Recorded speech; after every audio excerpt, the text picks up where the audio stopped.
For the pilots of the Bundeswehr's air transport group, this is a big deal. Finally getting a shot of the Chinook heavy-lift helicopter. This, though, just a training exercise on Dutch machines. The aim is for the Germans to be ready to fly in 2027, when their new Chinooks arrive to replace the decades-old Sikorskis.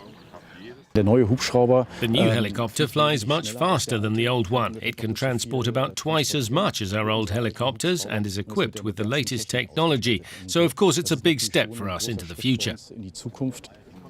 The price tag for the 60-odd Chinooks is €7 billion. New hangars will be built here to house them.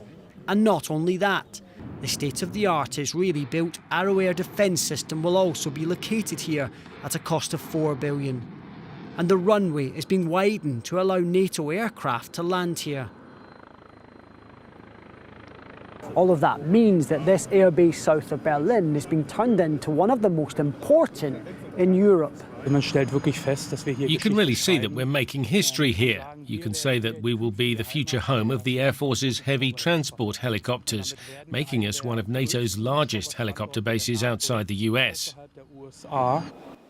It's being paid for out of a one-off $100 billion military modernisation fund set up after Russia invaded Ukraine. For decades, Germany has missed NATO's 2% target on defence spending. In 2024, it hit that target.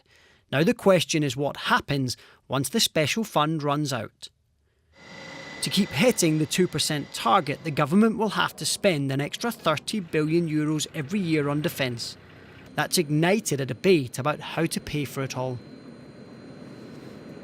I think the topic of security and defence is being discussed much more seriously among the population than it was a few years ago.